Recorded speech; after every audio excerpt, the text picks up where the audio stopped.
আসসালামু আলাইকুম সুপ্রিয় শিক্ষার্থীবৃন্দ, নতুন একটি ভিডিওতে তোমাদের সবাইকে স্বাগতম জানাচ্ছি। গুচ্ছ কিন্তু সাবজেক্ট চয়েসের যে আপডেট ডেট এটা আজকে ঘোষণা দিয়েছে, অর্থাৎ সাবজেক্ট চয়েসের যে আমরা অ্যাজাম্পশনটা করছিলাম ঈদের পর থেকে সাবজেক্ট চয়েস শুরু হবে, গুচ্ছ সেটার অবসান ঘটিয়ে গুচ্ছ কিন্তু আজকে বিকাল 5টা থেকে সাবজেক্ট চয়েসের সময়সূচি শুরু করে দিয়েছে। অর্থাৎ আজকে বিকাল 5টাতে সাবজেক্ট চয়েস শুরু হয়েছে এবং যেটা তোমার শেষ হবে 5ই জুন 5টাতে। অর্থাৎ আমরা এক সপ্তাহের জন্য টাইম পাচ্ছি সাবজেক্ট চয়েসের। তো এই সাবজেক্ট চয়েসের এক সপ্তাহ টাইম দিছে আমাদেরকে, আমাদের উচিত অবশ্যই প্রথম 2-3 দিনের মধ্যে সাবজেক্ট চয়েস দিয়ে শেষ করা। তো এই ক্ষেত্রে আমাদের সাবজেক্ট চয়েস দিতে অ্যাপ্লাই ফি করতে হচ্ছে 500 টাকা নির্ধারণ। এবং আমরা যদি একটা ভার্সিটিতে চারুকলা এবং সঙ্গীত এই দুইটা বিভাগে এক্সট্রা অ্যাপ্লাই করি তাহলে 500-র সাথে এই যে 300 টাকা এক্সট্রা এই চার্জটা যুক্ত হবে।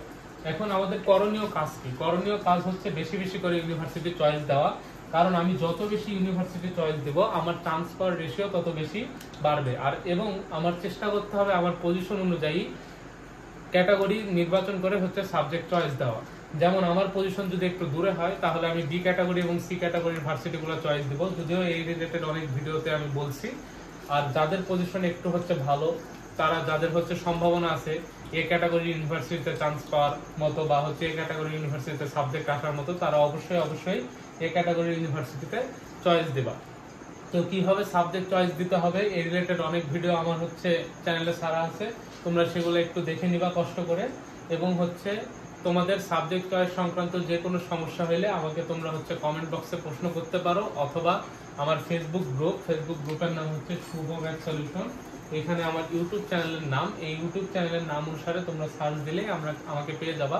তো সেইখানে আমাকে ইনবক্সে ডাইরেক্টলি নক দিতে পারো, যে কোনো প্রশ্নের উত্তর দেওয়ার আমি সর্বাত্মক চেষ্টা করব। তো ইনশাল্লাহ গুচ্ছ সংক্রান্ত যে কোনো আপডেট নিয়ে উপস্থিত হওয়ার চেষ্টা করব। তো ততক্ষণ পর্যন্ত সবাই সুস্থ থাকো, ভালো থাকো। আসসালামু আলাইকুম রহমতুল্লাহি ওয়া বারাকাতুহু।